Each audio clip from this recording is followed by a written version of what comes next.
ಚೆನ್ನ ಕವಿಗಳು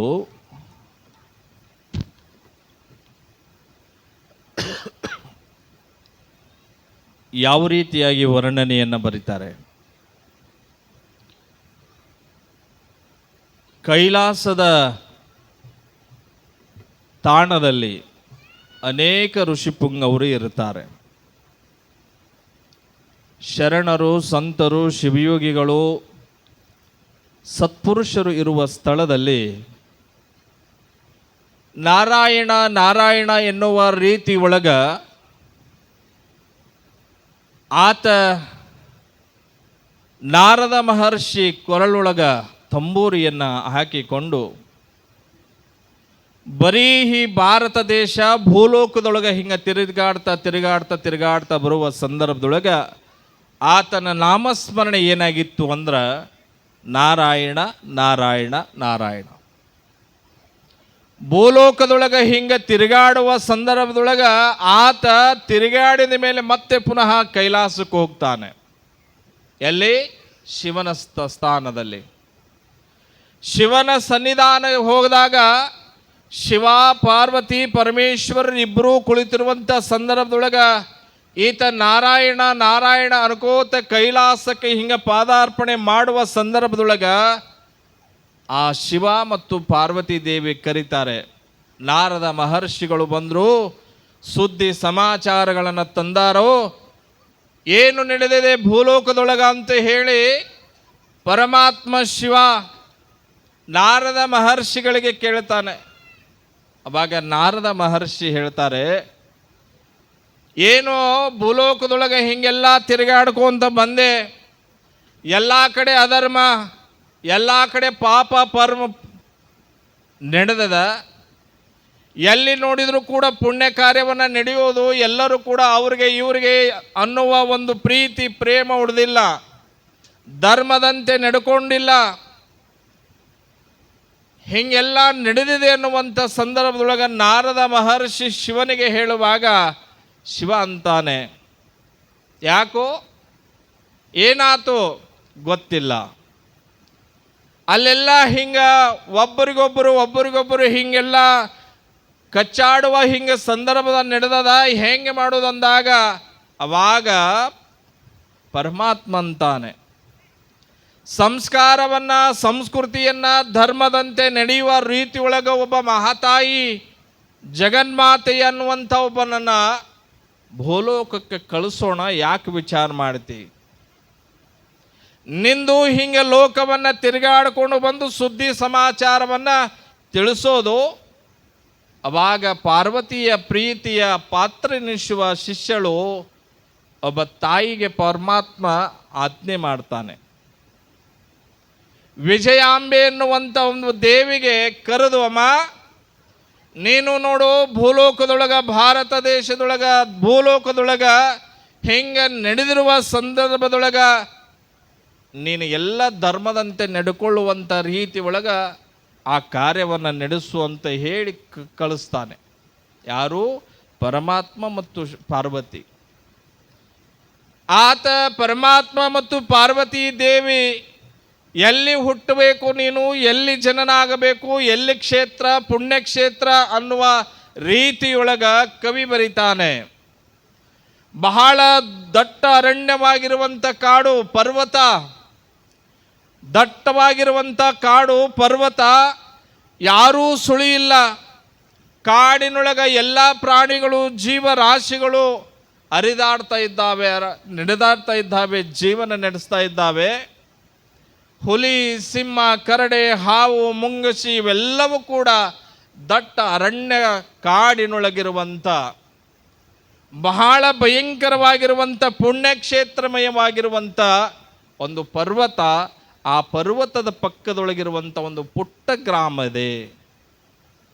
ಬಹಳ ಪ್ರಶಾಂತವಾಗಿರುವಂಥ ವಾತಾವರಣ.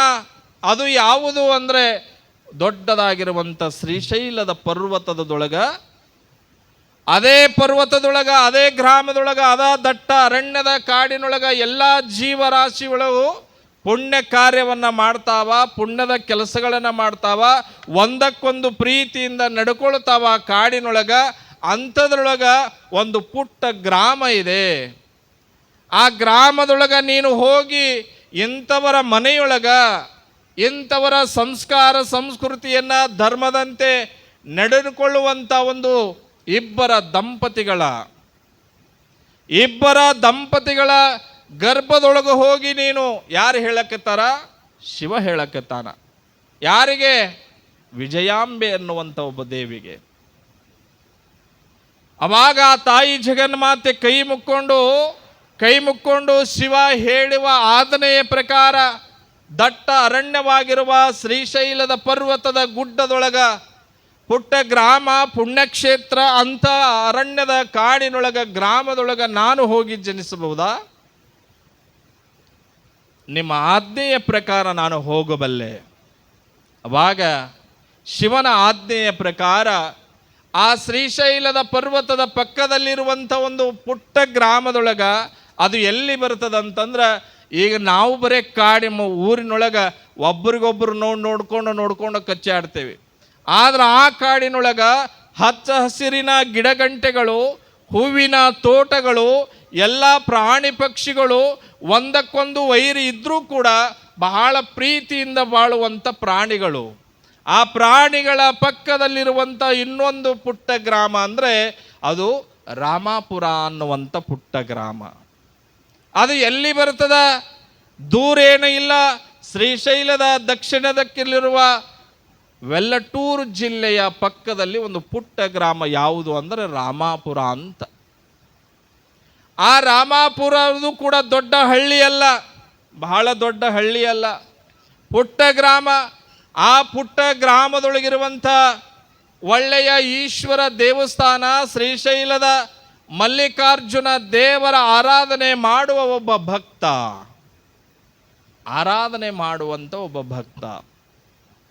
ಅಲ್ಲಿ ಹೋಗು ನೀನು, ಅವರ ಮನೆತನದೊಳಗೆ ಜನಿಸು ಅಂತ ಹೇಳಿ ಶಿವನ ಆಜ್ಞೆಯಾಗಿರುವಂಥ ಸಂದರ್ಭದೊಳಗ ನಾವು ಎಲ್ಲೆಲ್ಲೋ ಹುಟ್ಟುತ್ತೇವೆ, ಎಲ್ಲೆಲ್ಲೋ ಬೆಳಿತೇವೆ. ಒಬ್ಬ ಜರ್ಮನಿಯ ದೇಶದ ಒಬ್ಬ ತತ್ವಜ್ಞಾನಿ ಕೇಳಿಕೊಂಡಂಥ ಯಾವ ಪುಣ್ಯಕ್ಷೇತ್ರದೊಳಗೆ ಹುಟ್ಟಿ ನನ್ನ ಜೀವನವನ್ನು ನಡೆಸಬೇಕು ಅಂತ ತಿಳ್ಕೊಂಡು ಒಬ್ಬ ಜರ್ಮನಿಯ ತತ್ವಜ್ಞಾನಿ ಒಂದು ಮಾತು ಭಗವಂತನಿಗೆ ಕೇಳ್ತಾನಂತೆ. ಎಲ್ಲಿ ಹುಟ್ಟಬೇಕು, ಎಲ್ಲಿ ಜನಿಸಬೇಕು, ಎಲ್ಲಿ ನನ್ನ ಬದುಕನ್ನು ನಡೆಸಿಕೊಂಡು ಹೋಗಬೇಕು ಅಂಥೇಳಿ ಒಬ್ಬ ದೇವರ ಮುಂದೆ ಪ್ರಾರ್ಥನೆ ಮಾಡ್ಕೊಳ್ತಾನೆ. ಪ್ರಾರ್ಥನೆ ಯಾವ ರೀತಿ ಪ್ರಾರ್ಥನೆ ಮಾಡ್ಕೊಳ್ತಾನಂದರೆ, ದೇವರೇ, ನಾನು ಬೇರೆ ದೇಶದೊಳಗೆ ಹುಟ್ಟೀನಿ, ಆದ್ರೆ ಇನ್ನೊಂದು ಜನ್ಮವನ್ನು ಹುಟ್ಟಿಸಬೇಕಾಗಿತ್ತು ಅಂತಂದ್ರೆ ಬೇರೆ ದೇಶದೊಳಗೆ, ಅಮೇರಿಕಾ, ಆಸ್ಟ್ರೇಲಿಯಾ, ಮತ್ತೊಂದು ದೇಶದೊಳಗೆ ಹುಟ್ಟಿಸಬೇಡ. ಪುಣ್ಯಕ್ಷೇತ್ರವಾಗಿರುವಂಥ ದೇಶ ಯಾವುದು ಅಂತಂದ್ರೆ ಭಾರತ ದೇಶದೊಳಗೆ ಹುಟ್ಟಿಸು, ನನ್ನ ಜನ್ಮ ಸಾರ್ಥಕವಾಗುತ್ತಂತೇಳಿ ತತ್ವಜ್ಞಾನಿ ಕೇಳ್ತಾನಂತೆ ದೇವರ ಮುಂದೆ. ಹಂಗ ಕವಿಯಾಗಿರುವಂಥವನು ಶ್ರೀಶೈಲದ ಪಕ್ಕದಲ್ಲಿರುವಂಥ ವೆಲ್ಲಟೂರು ಜಿಲ್ಲೆಯೊಳಗಿರುವ ರಾಮಾಪುರದ ಪುಟ್ಟ ಗ್ರಾಮದೊಳಗ ಅಂಥ ಪುಣ್ಯಕ್ಷೇತ್ರದೊಳಗ ಒಬ್ಬ ಸಜ್ಜನಿಗೆಯಾಗಿರುವಂಥದ್ದ ಇಬ್ಬರು ಧರ್ಮಪತ್ನಿಗಳು. ಬಹಳ ಮಲ್ಲಿಕಾರ್ಜುನ ದೇವರ ಆರಾಧನೆ ದಿನಂಪ್ರತಿಯೂ ಕೂಡ ತಾಯಿ ದೇವರು ಬಿಟ್ಟು ಇರ್ತಿದ್ದಿಲ್ಲ. ತಾಯಿ ದೇವರು ಬಿಟ್ಟನ್ನ ಇರ್ತಿದ್ದಿಲ್ಲ. ದಿನಂಪ್ರತಿಯೂ ಕೂಡ ಹೋಗಿ ಪೂಜೆ, ಆರಾಧನೆ, ಪ್ರಾರ್ಥನೆ, ನೈವೇದ್ಯವನ್ನು ಮಾಡುವಂಥವಳು. ಆ ಪುಟ್ಟ ಗ್ರಾಮದೊಳಗಿರುವಂಥ ವೇಮನಾಗರೆಡ್ಡಿ ಅನ್ನುವಂಥ ಒಬ್ಬ ಭಕ್ತ, ಇನ್ನೊಬ್ಬ ಸಾತ್ವಿಕ ಆಗಿರುವಂಥ ಒಬ್ಬ ತಾಯಿ ಜಗನ್ಮಾತೆ, ಬಹಳ ಶಿವಶರಣೆ, ಹಣೆಯೊಳಗ 3 ಬಟ್ಟು ಭಸ್ಮ, ಕುಂಕುಮ, ಪೀತಾಂಬರ ಸೀರೆ, ಕೈಯೊಳಗ ಹಚ್ಚ ಹಸಿರಿನ ಬಳೆಗಳು, ಹೆಂಗೆ ಉಟ್ಕೊಂಡು ಎಲ್ಲ ಸ್ವಮಾನಗಳನ್ನು ತೆಗೆದುಕೊಂಡು ಆ ಪುಟ್ಟ ಗ್ರಾಮದೊಳಗ ಆಕೆ ಏನು ಮಾಡ್ತಿದ್ಲು ಅಂತಂದ್ರೆ 3 ಹೊತ್ತು ಪೂಜೆ ಮಾಡ್ತಿದ್ಲು ಶ್ರೀಶೈಲ ಮಲ್ಲಿಕಾರ್ಜುನನ್ನ. 3 ಹೊತ್ತು ಕೂಡ. ಬೆಳಿಗ್ಗೆ 1 ಹೊತ್ತು ಹೋಗಿ ಪೂಜೆ ಮಾಡಿ ಬರೋಳು, ಮತ್ತೆ ಸಂಜೆಗೆ ಹೋಗಿ ದೀಪ ಹಚ್ಚಿ ಮತ್ತೆ ಊದುಬತ್ತಿಯನ್ನು ಹಚ್ಚಿ ಬರೋಳು, ಮತ್ತೆ 1 ತಾಸು 2 ತಾಸು ಧ್ಯಾನ ಮಾಡೋಳು.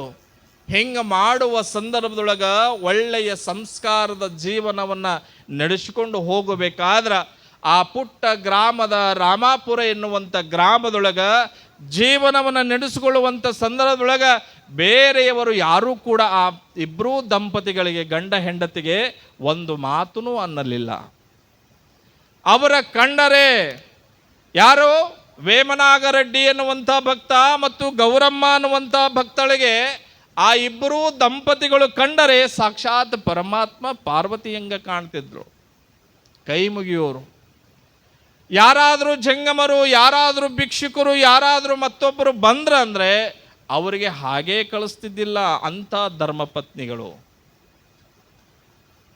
ಹಿಂಗ ಜೀವನವನ್ನು ಬದುಕನ್ನು ನಡೆಸ್ಕೋತ ಹೋಗುವ ಸಂದರ್ಭದೊಳಗ ಸುಮಾರು ವರ್ಷ ನಡೀತಾ ಇದೆ. ಸುಮಾರು ವರ್ಷ ಜೀವನ ನಡೆದು ವರ್ಷಗಳು ಕಳೆದುವು. ಆದರೆ ದೇವರ ಧ್ಯಾನ ಮಾತ್ರ ಬಿಡಲಿಲ್ಲ, ಪೂಜೆ ಮಾತ್ರ ಬಿಡಲಿಲ್ಲ. ಬಂದ ಜಂಗಮರಿಗೆ ದಾನ ಮಾಡೋದು ಬಿಡಲಿಲ್ಲ, ಭಿಕ್ಷುಕರಿಗೆ ದಾನ ಮಾಡೋದು ಬಿಡಲಿಲ್ಲ, ಪರೋಪಕಾರ ಮಾಡೋದು ಬಿಡಲಿಲ್ಲ, ಜಾತ್ರೆ ಹಬ್ಬ ಹರಿದಿನಗಳಿಗೆ ಹೋಗಿದ್ದು ಸೇವೆ ಮಾಡೋದು ಬಿಡಲಿಲ್ಲ. ಇದನ್ನೆಲ್ಲ ಸೇವೆ ಮಾಡುವುದನ್ನು ಕಂಡರೂ ಕೂಡ ಆದರೆ ಭಗವಂತ ಆ ಇಬ್ಬರೂ ದಂಪತಿಗಳಿಗೆ ಏನು ತೊಂದರೆ ಕೊಟ್ಟಿದ್ನ ಅಂದರೆ ಮಕ್ಕಳ ಭಾಗ್ಯನೇ ಕೊಟ್ಟಿದ್ದಿಲ್ಲ. ಏನು ಕೊಟ್ಟಿದ್ದಿಲ್ಲ? ಮಕ್ಕಳ ಭಾಗ್ಯನೇ ಕೂಡ ಕೊಟ್ಟಿದ್ದಿಲ್ಲ. ಆದರೆ ದೇವರ ಶ್ರೀಶೈಲ ಮಲ್ಲಿಕಾರ್ಜುನ ಮೇಲೆ ಬಹಳ ಭಕ್ತಿವಂತಳು.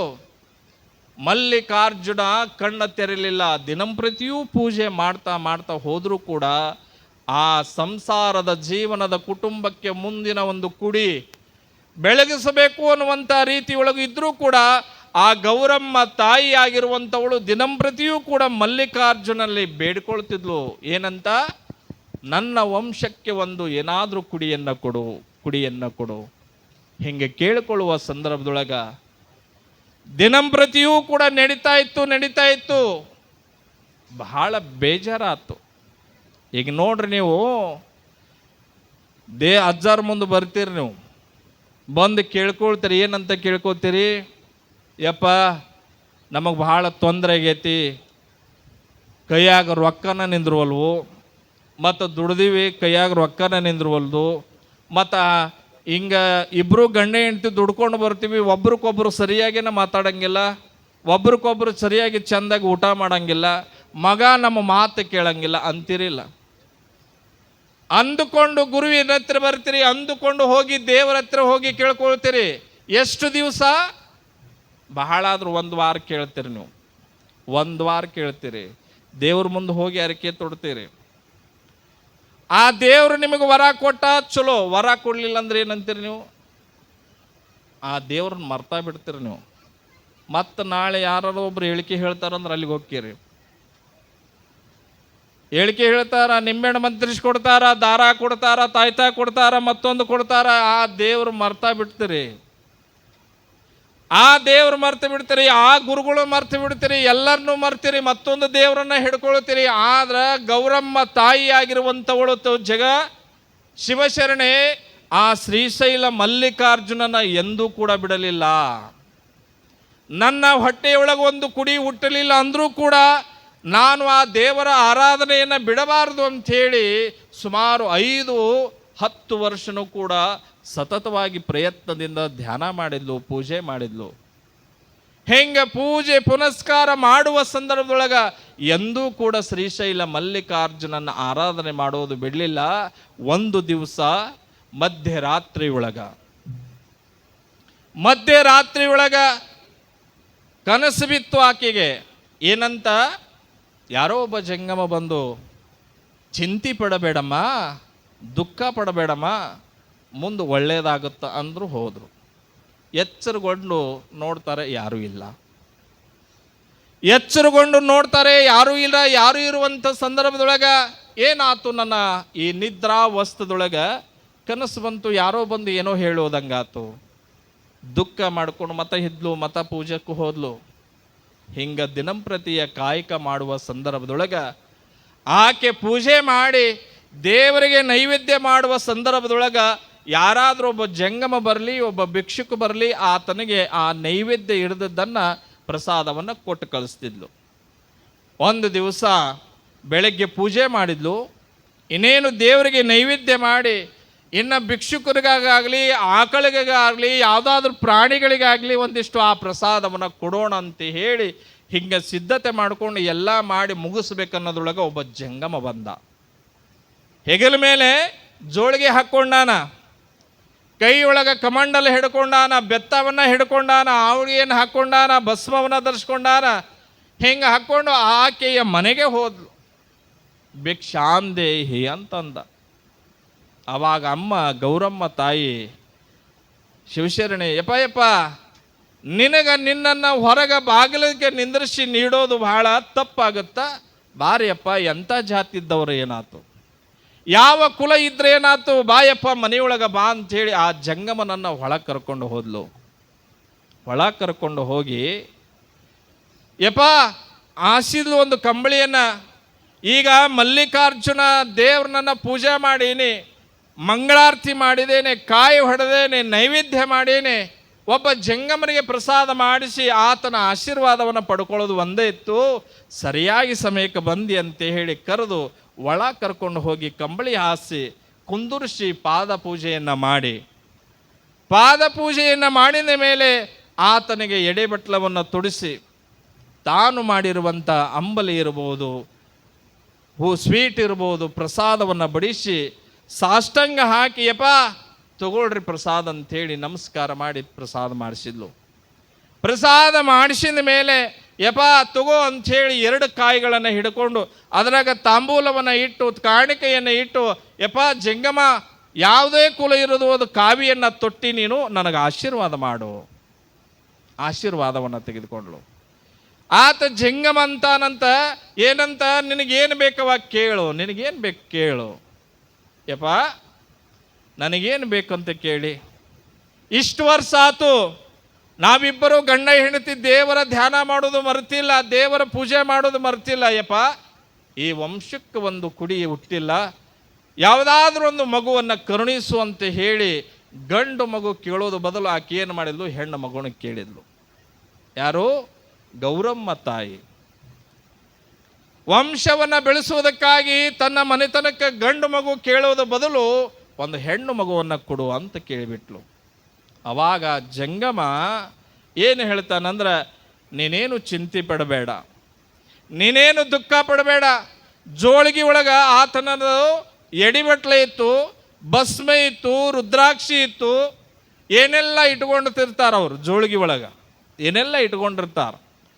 ಇಟ್ಕೊಂಡಿದ ಮೇಲೆ ಆ ಜಂಗಮ ಗೌರಮ್ಮ ತಾಯಿ ಇಬ್ಬರು ದಂಪತಿಗಳಿಗೆ ಏನು ಕೊಟ್ಟೋದನ್ನ ಗೊತ್ತೇನು?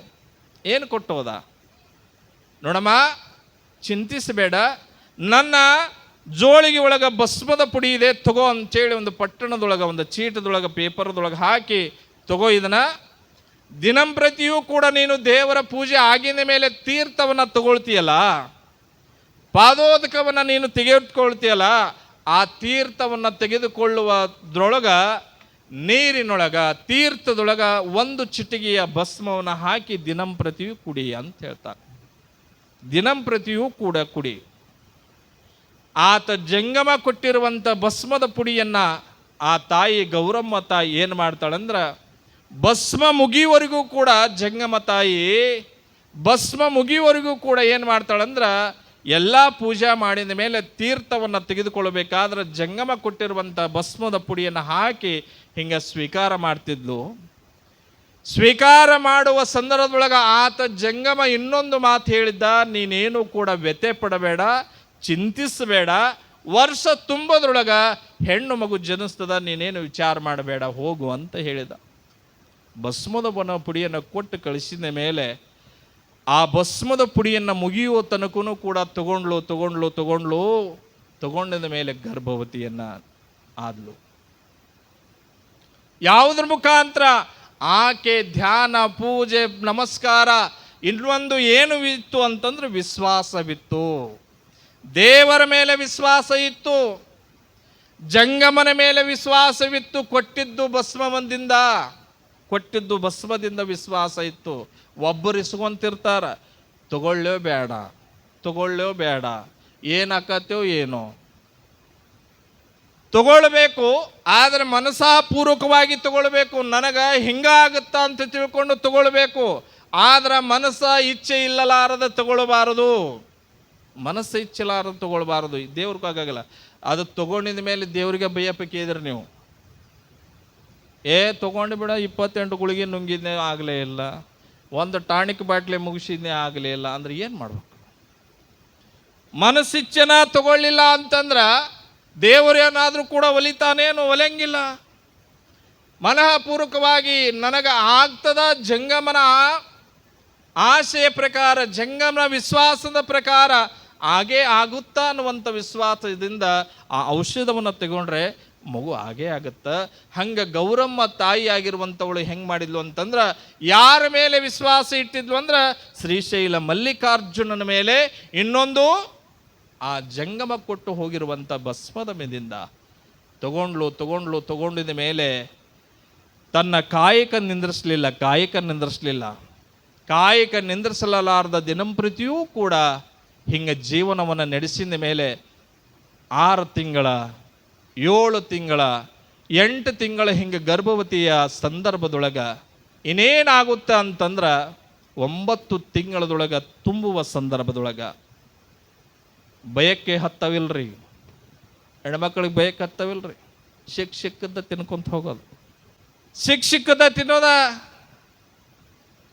ಈಗ ನೋಡ್ರಿ, ಯೂಟ್ಯೂಬ್ದೊಳಗೆ ಫೇಸ್ಬುಕ್ನೊಳಗೆ ರೀಲ್ಸ್ ಮಾಡ್ತಿರ್ತಾರೆ ನೋಡ್ರಿ. ನೀವು ಯಾವಂದೋ ಒಬ್ಬ ನೋಡಿದ್ ಜ್ಞಾನ ಸಿಕ್ಕದ ಹಿಂಗೆ ಹೇಳ್ತಾಳೆ, ಸೊಸಿ ಓಡಿ ಹೋಗಿ ತೊಗೊಂಬೋಗು, ಇವ ಏನು ಕಾಟ ಹಚ್ಚಿದ ಎದಕ್ಕರ ಮಾಡ್ಕೊಂಡಿದ್ದ ಅಂತಂದವ. ಯಾಕೆ ಹೇಳ್ತೀನಿ ಅಂತಂದ್ರೆ, ನೀವು ತಿನ್ನೋದಲ್ಲ, ಒಳಗ ನಿನ್ನೊಂದು ಜೀವ ಹುಟ್ಟುಕೊಳ್ತಾ ಇರ್ತದ. ನಿಮ್ಮ ಹೊಟ್ಟೆ ತುಂಬಿದ್ರೂ ಕೂಡ ಆ ಹೊಟ್ಟೆ ಜೀವ ತುಂಬಿರೋಂಗಿಲ್ಲ. ಯಾವುದು? ನಿಮ್ಮ ಹೊಟ್ಟೆಯೊಳಗೆ ಇನ್ನೊಂದು ಜೀವ ಹುಟ್ಟಿರ್ತದ, ನಿಮಗೆ ಗೊತ್ತಾಗೋಂಗಿಲ್ಲ. ನಿಮ್ಮ ಹೊಟ್ಟೆ ತುಂಬಿರ್ತದ, ಆದ್ರೆ ಆ ಜೀವದ ಹೊಟ್ಟೆ ತುಂಬಿರೋದಿಲ್ಲ. ಅದಕ್ಕೇನು ಬೇಕು? ಮಣ್ಣಿನ ಅಂಶ ಬೇಕು, ನೀರಿನ ಅಂಶ ಬೇಕು, ಭಸ್ಮದ ಅಂಶ ಬೇಕು, ಗಾಳಿಯ ಅಂಶ ಬೇಕು, ಬೆಳಕಿನ ಅಂಶ ಬೇಕು. ನೀನು ಎಲ್ಲದಕ್ಕೆ ತೋರಿಸಿದಾಗ ಮಾತ್ರ ಅವಾಗ ಆನಂದವಾಗುತ್ತೆ, ಇಲ್ಲಾಂದ್ರೆ ಆನಂದವಾಗಂಗಿಲ್ಲ. ನಿನ್ನ ಹಿತಕ್ಕೆ ಗೋಬಿ ಮಂಚೂರಿ ಪಾನಿಪುರಿ ತಿಂದ್ರೆ ಅದು ಅಲ್ಲ, ನಿನ್ನ ಹೊಟ್ಟೆ ನಿಂದು ತುಂಬ್ತದ. ಆದ್ರೆ ಒಳಗಿರುವಂಥ ಇನ್ನೊಂದು ಜೀವ ಏನು ಹುಟ್ಕೊಳ್ತದಲ್ಲ, ಅದಕ್ಕೆ ಆನಂದ ಆಗಂಗಿಲ್ಲ. ಅದಕ್ಕೆ ಆನಂದ ಆಗುತ್ತೇನು? ಎಂದೂ ಆಗಂಗಿಲ್ಲ. ಏನು ತಿನ್ನಬೇಕು ಅಂತಂದ್ರೆ, ನೀನು ಒಳ್ಳೆ ಆಹಾರವನ್ನು ತಿನ್ನು, ಚಲೋ ಆಹಾರವನ್ನು ತಿನ್ನು. ಬಯಕೆ ಬರವ ಇಲ್ಲ ಅನ್ನಂಗಿಲ್ಲ, ಬಯಕೆ ಬರವ, ಚಲೋ ಆಹಾರವನ್ನು ತಿನ್ನು. ಹಿಂದೆಲ್ಲ ಮಂದಿ 80 ವರ್ಷ 70 ವರ್ಷದ ಮಂದಿ ಏನೇನ ತಿಂದು ಹಡ್ತಿದ್ರಂತ. ಎಷ್ಟೆಷ್ಟು ಮಕ್ಕಳನ್ನ, 8 ಮಕ್ಕಳನ್ನ 7 ಮಕ್ಕಳನ್ನ ಹಡಿತಿದ್ದಾರಂತ. ಈಗ ಹಡಿತಾರನ್ರಿ ಯಾರು?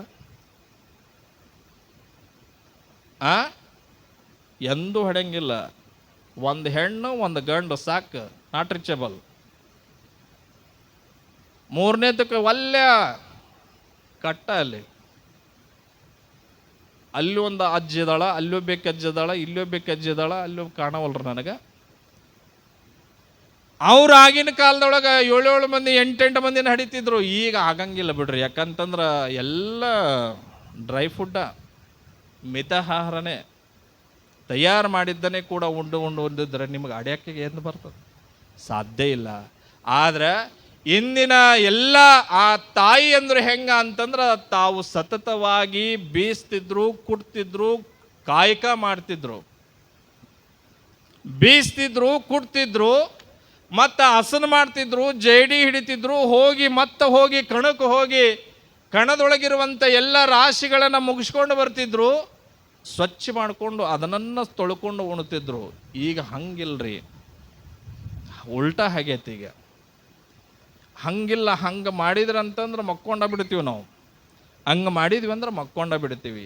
ಆದ್ರೆ ಗೌರಮ್ಮ ತಾಯಿ ಆಗಿರುವಂಥವಳು ಹಿಂದಿನ ಜೀವನದೊಳಗ ಮಲ್ಲಿಕಾರ್ಜುನ, ಚನ್ನಕವಿಗಳು, ಜಂಗಮನ ಸನ್ನಿವೇಶದೊಳಗಿರುವಂಥ ಗೌರಮ್ಮ ತಾಯಿ ಏನು ಮಾಡ್ತಿದ್ಲು ಅಂದ್ರೆ, ಕುಡ್ತಿದ್ಲು, ಬೀಸ್ತಿದ್ಲು, ದೇವರ ಧ್ಯಾನ ಮಾಡ್ತಿದ್ಲು, ಪೂಜೆ ಮಾಡ್ತಿದ್ದಿರುವಂಥ ಸಂದರ್ಭದೊಳಗೆ ಆಕೆ ಯಾವುದೂ ಕೂಡ ಬಯಕೆ ಹತ್ತಿದ್ರೂ ಕೂಡ ಬಹಳಾದ್ರೆ ಏನು ತಿಂತಿದ್ಲು ಅಂದ್ರೆ ಭಸ್ಮವನ್ನು ತಿನ್ನಬಹುದು, ಬಹಳಾದ್ರೆ ಏನು ತಿನ್ಬೋದು, ಕಾಳು ಕಡಿಯನ್ನು ಮಾತ್ರ ತಿನ್ನದಿರ್ಬೋದು.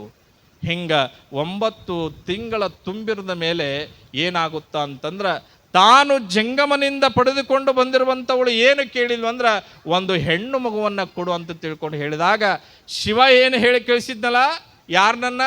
ವಿಜಯಾಂಬೆ ಎನ್ನುವಂಥ ಒಬ್ಬ ದೇವಿಯನ್ನ ಯಾರ ಮನೆಯೊಳಗೆ ಹುಟ್ಟು ಅಂತ ಹೇಳಿದ್ದ? ಹೆಂಗ? ವೇಮನಾಗರೆಡ್ಡಿ ಎನ್ನುವಂಥ ಮನೆತನದ ಕುಟುಂಬದೊಳಗೆ ಹುಟ್ಟು ಅಂತ ಏನು ಕಳಿಸಿದ್ನಲ್ಲ, ಎಲ್ಲಿ ಹುಟ್ಟಿದ್ಲು ಅಂತಂದ್ರೆ ಗೌರಮ್ಮ ತಾಯಿಯ ಗರ್ಭದೊಳಗೆ ಹುಟ್ಟಿದ್ಲು. 9 ತಿಂಗಳ ಆತು ಆ ಹೆಣ್ಣು ಮಗು ಜನನವಾಗ್ತದ. ಎಲ್ಲಿಗೆ ಬರ್ತದ? ಭೂಮಿಗೆ ಬರ್ತದ. ಭೂಮಿಗೆ ಬಂದಿದ ಮೇಲೆ ನೀವಂತೀರಿ ಏನಂತ? ಗಂಡು ಮಗು ಆಗಿದ ಮೇಲೆ ಏನು ಅನ್ಸ್ತೀರಿ ನೀವು? ಸ್ವೀಟು ಗಂಡು ಮಗು ಆಗಿದ ಮೇಲೆ ಏನು ಅನಿಸ್ತೀರಿ? ಹೆಣ್ಣು ಮಗು ಆಗಿ ಜನಿಸಿದ್ರೆ ಏನು ಅನಿಸ್ತೀರಿ? ಹಂಚಿರ ಇಲ್ಲ? ಏನು ಅನಿಸ್ತಿದ್ರಿ? ಹೆಣ್ಣಾದ್ರೆ ಗಂಡಾದ್ರಿ ಏನಮ್ಮ? ನನಗೆ ಗೊತ್ತಿಲ್ಲ ಇವ ಹೇಳ. ಸತ್ಯ ಅದು. ಆಗಿನ ಕಾಲದೊಳಗೆ ಈಗೆಲ್ಲಿ ಬರ್ತಿದ್ವು ರೀ? ಆಗಿನ ಕಾಲದೊಳಗಿದ್ದಾಗ ಜಿಲೇಬಿ, ಪೇಡೆ, ಪಾನಿಪುರಿ ಇವೇನು ಇದ್ದಿದ್ದಿಲ್ಲಲ್ಲ ಅವಾಗ. ಅವ್ರು ಏನು ಹಂಚ್ತಿದ್ರು? ಹೆಣ್ಣು ಮಗು ಗಂಡು ಮಗು ಜನಿಸಿದ್ರೆ ಬಹಳಾದ್ರೆ ಬೆಲ್ಲ ಹಂಚ್ತಿದ್ರು, ಬಹಳಾದ್ರೆ ಸಕ್ಕರೆ ಹಂಚ್ತಿದ್ರು. ಇವ 2 ಅವಲ್ಲಿ. ಅವಾಗ ತಯಾರು ಮಾಡ್ಕೊಳ್ಬೇಕಾಗಿತ್ತು ಅಂದ್ರೆ ಪೇಡೆ, ಜಿಲಾಬಿ, ಮತ್ತೊಂದು ಮೈಸೂರು ಪಾಕು, ಮಗದೊಂದು ಏನು ಇದ್ದಿದ್ದಿಲ್ಲ ಅವಾಗ. ಬಹಳಾದ್ರೆ 2, ಒಂದು ಸಕ್ಕರೆ ಒಂದು ಬೆಲ್ಲ.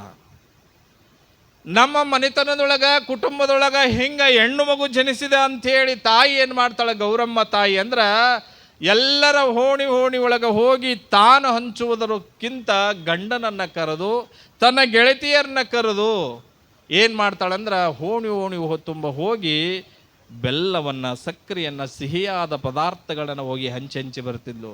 ಯಾಕೆವ್ವ ಬೆಲ್ಲ ಕೊಡ್ತಿ, ಯಾಕೆವ್ವ ಸಕ್ಕರೆ ಕೊಡ್ತಿ ಅಂದಾಗ, ಇಲ್ಲ ಭಾಳ ವರ್ಷ ಇಷ್ಟಕ್ಕೆ ಹಿಂಗೆ ಹೆಣ್ಣು ಮಗು ಜನಿಸಿದ ಇಂಥ ಮನೆತನದೊಳಗೆ, ಹಾಗಾಗಿ ಸಿಹಿಯನ್ನು ಹಂಚಾಕತ್ತೀವಿ ಅಂದಾಗ ಬಹಳ ಖುಷಿಯಾಗಿದೆ. ಇಬ್ಬರೂ ದಂಪತಿಗಳಿಗೆ ಬಹಳ ಖುಷಿಯಾಗಿದೆ, ಆನಂದವಾಗಿದೆ. ಇಷ್ಟು ವರ್ಷಕ್ಕೆ ಹಿಂಗೆ ನನಗೆ ಭಗವಂತ ಕೊಟ್ಟಾನಂದ ಬಳಿಕ ಎಲ್ಲರ ಮನೆಯ ದೇವರ ಸ್ಥಾನಕ್ಕೆ ಹೋಗಿ ಮತ್ತೊಮ್ಮೆ ಪೂಜೆ ನಮಸ್ಕಾರ ಮಾಡಿದ ಮೇಲೆ ಆಕೆಗೆ ಇನ್ನೊಂದು ಕುತೂಹಲ ಉಂಟಾಗಿತ್ತು. ಇಬ್ಬರು ದಂಪತಿಗಳಿಗೆ ಏನು ಉಂಟಾತು? ಈ ಮಗು ಜನಿಸಿದೆ ಅಂದ ಬಳಿಕ ಯಾವ ನಕ್ಷತ್ರದೊಳಗೆ ಹುಟ್ಟಿರ್ಬೋದು, ಯಾವ ಗಣದೊಳಗೆ ಹುಟ್ಟಿರ್ಬೋದು, ಯಾವ ಸಮಯ ಚಲೋ ಐತೋ ಕೆಟ್ಟದೈತೋ, ಯಾವ ವಾರದೊಳಗೆ ಇಂಥ ವಾರದೊಳಗೆ ಹುಟ್ಟೈತಂದ್ರೆ ಆ ವಾರ ಚಲೋ ಐತೋ ಇಲ್ಲೋ. ನೀವು ಕೇಳಿಸ್ತಾರಿಲ್ಲ? ಕೇಳಿಸಿ ಬರ್ತೀರಿ ನೀವು. ಒಂದು ಗಂಡು ಮಗು ಜನಿಸಿದೆ ಅಂದ್ರೆ, ಒಂದು ಹೆಣ್ಣು ಮಗು ಜನಿಸಿದೆ ಅಂದ್ರೆ ಬಹಳ ಆದ್ರೆ 2 ತಿಂಗಳ ಬಿಟ್ಟಿದ ಮೇಲೆ, 1 ತಿಂಗಳ ಕಳೆದಿದ ಮೇಲೆ ಆ ಮಗುವಿಗೆ ನಾಮಕರಣ ಮಾಡಬೇಕು ಅಂತ ಹೇಳಿ ನಕ್ಷತ್ರ ರೂಪವಾಗಿ, ರಾತ್ರಿಯ ರೂಪವಾಗಿ ದೋಷ ಬಂದದೋ ಏನು ಚಲೋ ಬಂದಿದೋ ಅಂತ ಹೇಳಿ ಒಬ್ಬ ಪುರೋಹಿತರನ ಹತ್ರ ಹೋಗ್ತೀರಿ ನೀವು, ಜ್ಯೋತಿಷಿಗಾರನ ಹತ್ರ ಹೋಗಿದ ಮೇಲೆ ಕೇಳ್ತೀರಿ ನೀವು, ಯಪ್ಪ ವಾರ ಚಲೋ ಐತೋ ಇಲ್ಲ, ನಕ್ಷತ್ರ ಚಲೋ ಐತೋ ಇಲ್ಲೋ, ರಾಶಿ ಚಲೋ ಐತೋ ಇಲ್ಲ ಹೇಳು. ಏನಾದರೂ ಕರ್ಮವನ್ನು ಬಂದದ ಅಂದ್ರೆ ಅದನ್ನು ನಾವು ಪರಿಹಾರ ಮಾಡ್ಕೊಳ್ತೀವಿ ಅಂತ ನಾವು ಅಂತೀವಲ್ಲ ಈಗಿನ ಮಂದಿ. ಆಗಿನ ಮಂದಿಯೂ ಕೂಡ ದೇವರ ಮೇಲೆ ಭಕ್ತಿ ಇಂಟವಳು ಕೇಳಿದ್ಲಂತ ಹೋಗಿ ಜ್ಯೋತಿಷಿಗಾರನ ಹತ್ರ, ಗೌರಮ್ಮ ಅಪ್ಪ ಹಿಂಗೆ ಮಗು ಜನನವಾಗಿದೆ, ಇಂಥ ನಕ್ಷತ್ರದೊಳಗೆ ಇಂಥ ರಾಶಿ ಒಳಗೆ ನೋಡು ಚಲೋ ಐತಿಲ್ಲ ಅಂದಾಗ ಜ್ಯೋತಿಷಿಗಾರರು ಹೇಳಿದ್ರಂತೆ, ಅಮ್ಮ ನೀನೇನು ಚಿಂತೆ ಪಡಬೇಡ, ದೇವಗಣ ಶುಭಲಗ್ನ ಶುಭಯೋಗದೊಳಗೆ ಚಂದ್ರಿನ ರೂಪದೊಳಗೆ ಇರುವಂಥ ಒಳೆಯುವಂಥ ಒಬ್ಬ ಹೆಣ್ಣು ಮಗು ಜನಿಸದ, ಒಳ್ಳೇದಾಗದ, ಬಹಳ ಚಲೋ ಆಗಿದೆ. ಚಂದ್ರ ಹೇಗೆ ಒಳಿತಾ ಇರ್ತಾನೋ ಹಂಗೆ ಚಂದ್ರದ ರೂಪನಂತನೇ ಕೂಡ ಒಂದು ಹೆಣ್ಣು ಮಗು ಜನಿಸಿದೆ ಅಂತಂದ್ರೆ ದೇವಗಣದೊಳಗೆ ಶುಭಲಗ್ನದೊಳಗೆ ಸಾಮಾನ್ಯವಾಗಿ ಒಳ್ಳೆ ಶುಭಯೋಗ ಆ ಜೀವನದೊಳಗೆ, ಆ ಪಾಪಿನೊಳಗೆ ಐತಿ ಅಂತ ತಿಳ್ಕೊಂಡು ಜ್ಯೋತಿಷಿಗಾರ ಆ ತಾಯಿಗೆ ಗೌರಮ್ಮನಿಗೆ ಹೇಳಬೇಕಾದ್ರೆ ಖುಷಿ ಪಟ್ಲಂತೆ.